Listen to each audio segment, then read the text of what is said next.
হযরত ওমর রাদিয়াল্লাহু তাআলা ডাক দিয়ে কই, আল্লাহ ও মালিক, তোমার নবীর সাহাবী হযরত আবু বকর এই গন্ধযুক্ত রাস্তার ভিতরে এই একজন কুষ্ঠ রোগী পা থেকে মাথা পর্যন্ত পুরো শরীর ঘা, এই লোকটাকে খাওয়ানোর জন্যই হয়তো বাসতো। যেই লোকটার কাছে কোনো মানুষ কেন কোনো কুত্তাও আসতে পারে না, কারণ হইল এত দুর্গন্ধ। এই দুর্গন্ধের ভিতরে একটা মানুষের আসা কোনোদিনও সম্ভব না।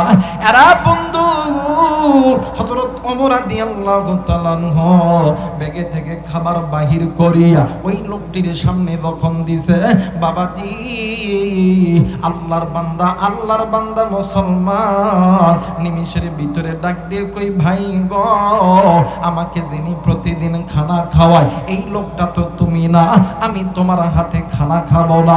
ডাক দিয়ে কই, ভাই রে, তোমাকে প্রতিদিন যেই লোক খানা খাওয়ায় ওই লোকটা যে আমি না, এইটা তুমি কেমনে করে জানলা, জলদি করে বলো না। ডাক দিয়ে কই, ভাই রে, আলাম নাজআল লাহু আইনাইনি ওয়া লিসানান ওয়া শাফাতাইন। আমার ভাইরা, এই সুন্দর চোখ, সুন্দর কান, সুন্দর নাক, সুন্দর ঠোঁট, সব কিছু যিনি দিছেন তিনি কে? ফি আইয়ি সূরাতিন মা শাআ রাক্কাবাক। এত সুন্দর সুরত, এত সুন্দর বডি, এত সুন্দর চেহারা, এই সব কিছুর মালিক যিনি তিনি কে? আরেকবার বলেন, তিনি কে? মুসলমান ভাইরা আমার, বন্ধুগণ, আল্লাহ রাব্বুল আলামিন ডাক দিয়ে বললেন, পৃথিবীর মানুষ, আমি আল্লাহ রাব্বুল আলামিন তোমাদেরকে বড় দয়া কইরা, বড় মায়া কইরা আমি আল্লাহ রাব্বুল আলামিন তৈরি করছি। বান্দারে, আমি আল্লাহ তোমাদেরকে জাহান্নামে দেওয়ার জন্য বানাই না, কিন্তু বান্দা আজকে কোন দুনিয়ার মায়ায় পড়িয়া আমি আল্লাহকে ভুলিয়া, বান্দা তুমি মানুষ হইয়া মানব রচিত মতবাদ তুমি মেনে নিলা। এরে বান্দা, আজকে কোন দুনিয়ার মায়ায় পড়িয়া আমি আল্লাহকে বুনিয়া, আমি আল্লাহর কোরআনকে বিদ্যাঙ্গুলি দেখাইয়া, আমি আল্লাহর বিধানকে তুই বিদ্যাঙ্গুলি দেখাইয়া, আমি আল্লাহর আইন, আমি আল্লাহর হুকুমকে বান্দা তুই বিদ্যাঙ্গুলি দেখাইয়া, বান্দা তুমি যেই পথের প্রতীক হইয়া চলতেছ, বান্দারে ওই পথগুলো গুনাহের পথ, ওই পথগুলো জাহান্নামের পথ। বান্দা তুমি শুনে না, তুমি বান্দা আমি আল্লাহকে বিদ্যাঙ্গুলি দেখাইয়া, তুমি আমি আল্লাহর কোরআনকে বিদ্যাঙ্গুলি দেখাইয়া, আমি আল্লাহর ফরজ বিধানকে বিদ্যাঙ্গুলি দেখাইয়া, তোমরা মানব জাতি, তোমরা যে গোপনে গোপনে গুনাহ করতেছো, এই গুনার খবর হয়তো বা তোমার মায়ের কাছে না, এই গুনার খবর হয়তো বা তোমার বাবার কাছে নাই, এই গুনার খবর হয়তো বা তোমার বন্ধু বান্ধব আত্মীয় স্বজনের কাছে না, এই গুনার খবর আছে আমি আল্লাহর কাছে। বান্দা তুমি শুনে নাও, বান্দারে ইত্তাকুল্লাহ, আমি আল্লাহকে ভয় করো, আমি আল্লাহর ভয় অন্তরের মধ্যে ঢুকাও। এরা মুসলমান যারা ঈমান এনেছে আমার আল্লাহর উপরে, যারা ঈমান এনেছে আল্লাহর নবীর উপরে, বাদান্নে আমার, এরা যতক্ষণ না পর্যন্ত ইত্তাকুল্লাহ আল্লাহর ভয় অন্তরে না আনতে পারবে, ততক্ষণ পর্যন্ত এই মুসলমান কোনদিন সফলতা অর্জন করতে পারবে না। বাবাজি দেখেন দেখেন গো বাবা, কেন আপনি আমি আল্লাহকে ভয় করব না? কেন আপনি আমি ইচ্ছায় অনিচ্ছায় নির্জনে, আপনি আমি অপনে গোপনে গুনাহ করতেছি? আপনি মনে করছেন আপনি যে গুনাহ করতেছেন গোপনে অপনে মাটির ঘরের ভিতরে, কাছের ঘরের ভিতরে, এরপরে সমুদ্রের গভীরে পানির ভিতরে, যেই জায়গায় গুনাহ করতেছেন পৃথিবীর কোনো মানুষ দেখে না, কিন্তু একজন দেখেন, তিনি আমার আল্লাহ। আল্লাহ বলেন, বান্দারি আমি আল্লাহর ভয় যেই বান্দার অন্তরের মধ্যে ঢুকবে, ওই বান্দার অন্তরের মধ্যে আমি আল্লাহ আর আমার নবীর প্রেম ভালোবাসা পয়দা হয়ে যাবে। আর যাদের অন্তরের ভিতরে আমি আল্লাহ এবং আমার নবীর প্রেম ভালোবাসা পয়দা হবে, এদের অন্তরের মধ্যে থাকবে আমি আল্লাহর ভয়, আর এরা কোনোদিন পথভ্রষ্ট হবে না। এদেরকে জান্নাতের পথ, গুনাহ থেকে বাঁচার পথ আমি আল্লাহ দেখায়া দিব। জোরে বলেন না আল্লাহু আকবার। মুসলমান বাবাইরা রে আমার, কোন দিকে কোনো নজর নেই, দিল নরম করে দিবেন গো। বাদান্নে আমার নাম শুনছেন হযরত আবু বকর রাদিয়াল্লাহু তাআলা আনহু। ও বাদান, আল্লাহর নবীর যতগুলো সাহাবী ছিলেন এর ভিতরে অন্যতম 4 জন সাহাবীর ভিতরে অন্যতম সাহাবী নাম হইল হযরত আবু বকর রাদিয়াল্লাহু তাআলা আনহু। আরে বন্ধু, হযরত আবু বকর রাদিয়াল্লাহু তাআলা আনহু বাদানে আমার, তিনি যখন রাষ্ট্র পরিচালক ছিলেন, তিনি যখন বাদান ইসলামের প্রথম খলিফা হিসাবে তিনি যখন বাদানে আমার দায়িত্ব পেয়েছিলেন, এমন তো সময়ের ভিতরে হযরত আবু বকর রাদিয়াল্লাহু তাআলা আনহু একটা রাস্তা দিয়া প্রতিদিন বাদানে আমার সকালবেলা চলাচল করত।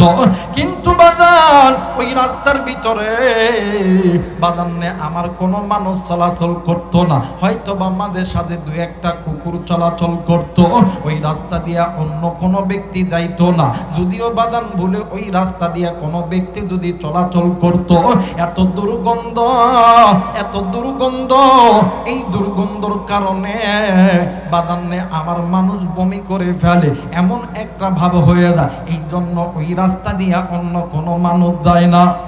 এরা বন্ধু, হযরত আবু বকর মারা গেছে, খলিফার দায়িত্ব পেয়েছেন খলিফাতুল মুসলিমিন আমিরুল মুমিনিন হযরত ওমর রাদিয়াল্লাহু তাআলা আনহু। ভাইজান, খলিফার দায়িত্ব পাওয়ার কয়েকদিন পর হযরত ওমর রাদিয়াল্লাহু তাআলা আনহু একদিন রাত্রিবেলা ডাক দিয়ে কই, আল্লাহ, আমি ওমর তো একজন নগণ্য বান্দা, আমার তো তেমন কোনো যোগ্যতা নাই আল্লাহ, কিন্তু মালিক তুমি আমারে অর্ধ জাহানের খলিফা বানায় দিছো। মালিক রে, নবীর কলিজার টুকরা সাহাবী, নবীর কলিজার টুকরা দোস্ত, নবীদের দুঃখের দিনের সাথী, সুখের দিনের সাথী, নবীদের হিজরতের সাথী হযরত আবু বকর যেমন করে যেই রাস্তায় চলছে, আমিও তেমন ভাবে ওই রাস্তায় ওই রকম ভাবে চলতে চাই। জোরে বলে না আল্লাহু আকবার। হযরত আবু বকর আল্লাহর কাছে দোয়া করতেছে। সকালবেলা ফজরের নামাজ পড়ার পর হযরত আবু বকর হযরত ওমর মসজিদ থেকে বাইর হইয়া হঠাৎ করে দেখে যে প্রতিদিন হযরত আবু বকর মসজিদ থেকে বাইর হয়ে বাড়ি যাইতো, একটা টিফিন বাটি, একটা ব্যাগ লইতো, বস্কা লইতো। এই বস্কার মধ্যে কইরা, ব্যাগের মধ্যে কইরা একটা খানাযুক্ত একটা জিনিস লইতো, লয়ে একটা রাস্তা আছে, রাস্তার চারিধারে জঙ্গল আর জঙ্গল। রাস্তার চারিধারে কি ভাই? খালি জঙ্গল আর জঙ্গল, জঙ্গল আর জঙ্গল। তো হযরত ওমর চিন্তা করে যে প্রতিদিন হযরত আবু বকর এই রাস্তা ধরে কই যায়, এটা আমার একটু দেখার দরকার। তো হযরত আবু বকর ওই দিন, হযরত ওমরও ওই দিন বাড়িতে গেছে, যায়া কিছু খানা নিছে, একটা ব্যাগ নিছে। ওই রাস্তা দিয়া হযরত ওমর হাঁটা শুরু করছে। কিছু দূর যাওয়ার পরে ভাই হযরত ওমর লাফ ধরে রাখা, হযরত ওমর কা আল্লাহ, এই রাস্তা দিয়ে আবু বকর হাঁটে। দেখবেন অনেক সময় রাস্তার ধারে যদি পোল্ট্রির ফার্মও থাকে আর যদি বৃষ্টির পানি হয়, হাই রে গন্ধ, বা কথা কয় না, গন্ধ হয় না ভাই, একদম গন্ধ। আর যদি রাস্তার ধারে যদি পায়খানা থাকে আর পায়খানার সেফটি ট্যাঙ্কি যদি ফুটা থাকে, আতরের মতন সুঘ্রাণ বাড়ায় না বাবা। এই রাস্তা দিয়ে এর চাইতে কঠিন গন্ধ, দেখবেন কুত্তা মরা, বিজি মরা, এটা কিন্তু একটা মারাত্মক গন্ধ। আর ওই গন্ধটা যদি মানুষের গোস্ত পচা হয় কেমন লাগবে বাবা, আরো মারাত্মক।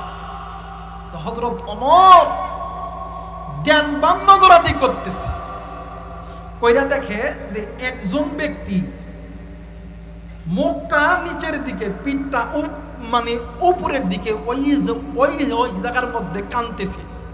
হযরত ওমর যে চিন্তা করতেছে, আমি সালাম দিব কি দিব না, আমি কি সালাম দিব কি দেবো না।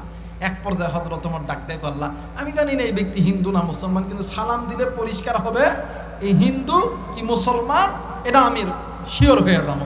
যেই সালাম দিছে, সালাম দেওয়ার সঙ্গে সঙ্গে ওই মৃত মানে ওই ব্যক্তি, যেই ব্যক্তির পুরো শরীর ঘা ঘা পচে পচে গন্ধ বাইরে হইতেছে, ওই ব্যক্তি ডাক দিয়ে কয়,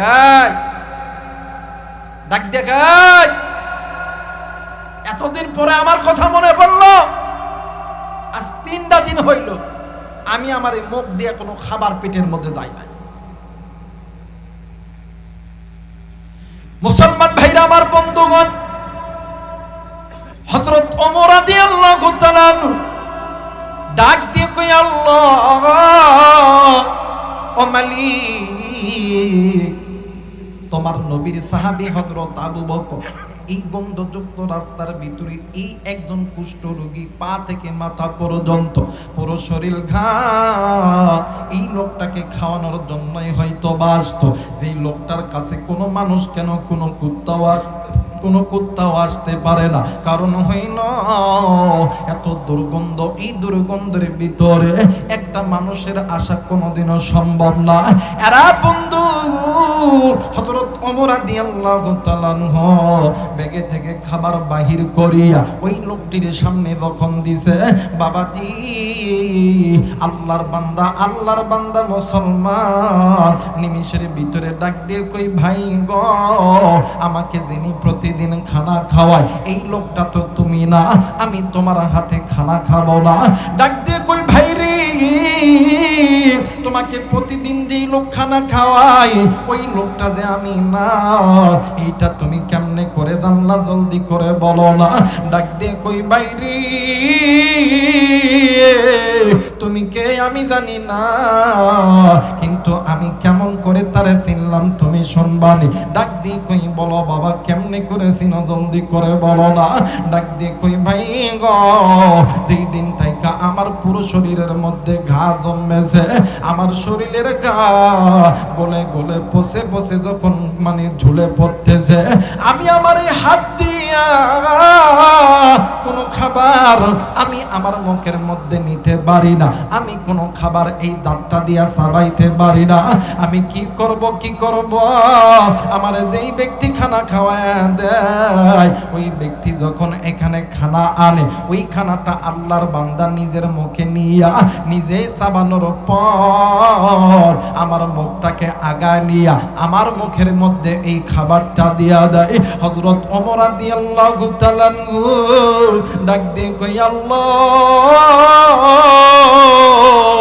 ও মেরে মালিক, আল্লাহ গো, ও মেরে মাওলা, কেমন ছিল হযরতে আবু বকরের আমল, কেমন ছিল তাদের জিন্দেগি। এরা মুসলমান। হযরত ওমর রাদিয়াল্লাহু তাআলা ডাক দিয়ে কই, আল্লাহ, হযরত আবু বকরের অন্তরে আল্লাহ গো, তোমার ভয় যদি 100% না থাকতো তাইলে এই কাজটা করা কখনোই সম্ভব না। যেই নিজের মুখে খানা চাইবা একটা কুষ্ঠ রোগী, যেই রোগীর ঘায়ের ঘা গুলো পচে পচে গলে গলে চলে যাইতেছে, এই লোকটার মুখের মধ্যে খানা দেওয়া এইটা কোনো সাধারণ মানুষ নয়। নিঃসন্দেহে হযরত আবু বকর একজন অসাধারণ মানুষ। আওয়াজ করে বলেন আল্লাহু আকবার। মুসলমান ভাইরা আমার, বন্ধুগণ, কে এই আবু বকর? আল্লাহর নবী জিন্দা থাকা অবস্থায় রে বন্ধু ও বাদান, আল্লাহর নবী সাহাবীদের মাঝে ঘোষণা করেছেন, আরহামু উম্মতি বি উম্মতি আবু বকর ওয়া আশাদ্দুহুম ফি আমিরিল্লাহিল উমর ওয়া আসদাকুহুম হায়াআন উসমান ওয়া আকদাহুম আলী। বাবাজি, 10 জন সাহাবীর ভিতরে এই 4 জন সাহাবী অন্যতম সাহাবীকে আমার নবীজি জান্নাতি টিকেট বা মানে জান্নাতের টিকেট প্রাপ্ত সাহাবী হিসেবে ঘোষণা করছে। এরা বন্ধু যারা জান্নাতি, দুনিয়াতে জিন্দা থাকা অবস্থায় যারা জান্নাতের টিকেট পাইছে, এদের কোনো ভয় আছে? কথা বলেন ভয় আছে? এদের কোনো ভয় নাই, চিন্তা নাই, এরা জান্নাতি। আমার নবী ঘোষণা করছেন এরা জান্নাতি। কিন্তু বন্ধু গো, আল্লাহর নবীর জান্নাতি সাহাবীরা রাত্রি যখন গভীর হইত, হযরত আবু বকর রাদিয়াল্লাহু তাআলা আনহু তাহাজ্জুদের নামাজে দাঁড়ায়া ডাক দিয়ে কইতো, আল্লাহ ও মেরে মালিক, না জানি কোন দিনের গুনাহের কারণে আমি আবু বকরের জান্নাতের টিকিট খানা বাতিল হইয়া গেছে। এরা বন্ধু নাম শুনছেন হযরত ওমর রাদিয়াল্লাহু তাআলা আনহু রাত্রি যখন গভীর হইত, তাহাজ্জুদের নামাজে দাঁড়ায়া আল্লাহকে ডাক দিয়ে কইতো, আল্লাহ না জানি কোন দিনের গুনাহের কারণে আমাদের জান্নাতের টিকিট খানা বাতিল হইয়া গেছে। হযরত আলী হযরত ওসমানও একই অবস্থা। রাত্রি যখন গভীর হইতো, তাহাজ্জুদের নামাজে দাঁড়াইয়া আল্লাহরে ডাক দিয়ে কই, আল্লাহ না জানি কোন দিনের গুনাহের কারণে আল্লাহ আমাদের জান্নাতের টিকিট খানা বাতিল হইয়া গেছে। আর এক কলিজার টুকরা রানীনগরের বাবা জিরারি, আল্লাহর নবীর জান্নাতি সাহাবীরা দুনিয়াতে জিন্দা থাকা অবস্থায় জান্নাতের টিকিট প্রাপ্ত সাহাবীরা জাহান্নামের ভয়ে ডুকরে ডুকরে কান্দে। এরে কলিজার টুকরা যুবক, এ কলিজার টুকরা বাবাজি, কলিজার টুকরা মা, কলিজার টুকরা বোন, তাইলে আমি আপনার কাছে জানতে চাই, আপনার কাছে কি এমন আমল আছে যে আমলের কারণে আজকে আপনার আমার কাছে আল্লাহর বিধান ভালো লাগে না, আল্লাহর ফরজ বিধান ভালো লাগে না, ফরজ হুকুম মানতে চান না? বলেন বলেন, কি এমন আমল আছে যে আমলের কারণে আপনি আমি আল্লাহর ঘর মসজিদে পর্যন্ত যাইতে চাই না? কথা বলেন ঠিক কি না? কি এমন আমল আছে? না আছে নামাজ, না আছে রোজা, না আছে হজ, না আছে যাকাত, না আছে ইসলামী আন্দোলন, না আছে মা বাবার খেদমত, না আছে পর্দা। কথা বলেন, এমন কি এমন আমল আছে? এমন কোন আমল নাই। কিন্তু একটা কথা মনে করে রাখবেন, আপনি যতই কিছু হন না কেন, আপনি যতই টাকাওয়ালা, শিল্পপতি, কোটিপতি, যতই কিছু হন না কেন, আপনার যত কাজ আছে পৃথিবীর কোনো ব্যক্তি না দেখলো আমার রব কিন্তু দেখতেছেন। কথা বলেন ঠিক কি না? এই জন্য আপনার আমার যত ছোট থেকে ছোট, বড় থেকে বড় যত রকম গুনাহ আছে, এই গুনার খবর হয়তো আপনার স্ত্রীর কাছে নাই, সন্তানের কাছে নাই, বন্ধু বান্ধবের কাছে নাই। আল্লাহ বলেন, এই বান্দা, তুমি বান্দা যেই পরিমাণ গুনাহ করছো, এই গুনার খবর কারো কাছে না, আমি আল্লাহর কাছে আছে। বান্দারে, এই গুনার খবর যদি তোর বাপ জানতো, তোর মা জানতো, স্ত্রী জানতো, সন্তান জানতো, তোর চেহারার উপরে থুতু নিক্ষেপ করতো বান্দা। কিন্তু আমি আল্লাহ তো ফাঁস করি নাই। এরপরে বলতেছি, ইত্তাকুল্লাহ, আমি আল্লাহকে ভয় করো। বলেন তো দেখি মুসলমান, আপনি আমি সব জায়গায় ভয় করব একমাত্র কাকে? আর একবার বলেন কাকে? মুসলমান ভাইরা আমার, বন্ধুগণ, দিল নরম করে দিবেন, কোনো দিকে কোনো নজর নাই। বাদান আমার খুব খেয়াল করে কথাগুলো শোনা চাই রে বন্ধু। ও বাদান, নাম শুনছেন হযরত ওমর রাদিয়াল্লাহু তাআলা আনহু। কে এই ওমর? অর্ধ পৃথিবীর খলিফা, খলিফাতুল মুসলিমিন, আমিরুল মুমিনিন হযরত ওমর রাদিয়াল্লাহু তাআলা আনহু। বাবাজি, হযরত ওমর যেদিন মারা গেছে, সাহাবীরা হযরত ওমর রাদিয়াল্লাহু তাআলা আনহুর লাশটা যখন দোয়ার জন্য যখন লইয়া গেছে, আরে বন্ধু, লাশটা ধোয়ার জন্য যখন লইয়া গেছে, যাইয়া লাশটা দ্রুত করতে যাইয়া নজর কইরা দেখে হযরত ওমরের গায়ের মধ্যে কেমন জানি চামড়ার চাবুকের দাগ দেখা যায়। ভাইজান, সাহাবীরা ডাক দিয়ে কই হাই রে, যে ওমর অর্ধ পৃথিবী শাসন করেছেন, এই ওমরের গায়ে চাবুকের দাগ, এইটা কেমনে করে সম্ভব হইল? এরা বাজান কয়েকজন সাহাবী মিলিয়া এইটার মধ্যে আলোচনা করতেছেন রে বন্ধু। এ বাজান একের পর এক সাহাবীরা যখন কথা বলতেছিলেন, একজন সাহাবী ডাক দিয়ে কই ভাইয়া, আমরা এই কথা আলোচনা করব না, আমরা এই কথা এই জায়গায় আলোচনা করলে এই কথাটা বিছিয়ে যাবে। অতএব চলো চলো আমরা ওমরের সন্তান আব্দুল্লাহর কাছে যাব। অবাদান ওমরের সন্তান আব্দুল্লাহর কাছে যখন গেছে, ভাইজান ওমরের সন্তান আব্দুল্লাহ ডাক দিয়ে কই চাচাজি, এমন কোন জিনিস তো আমার জানা নাই। নারায়ে তাকবীর, নারায়ে তাকবীর, নারায়ে তাকবীর। শরীয়তপুরি হুজুরের আগম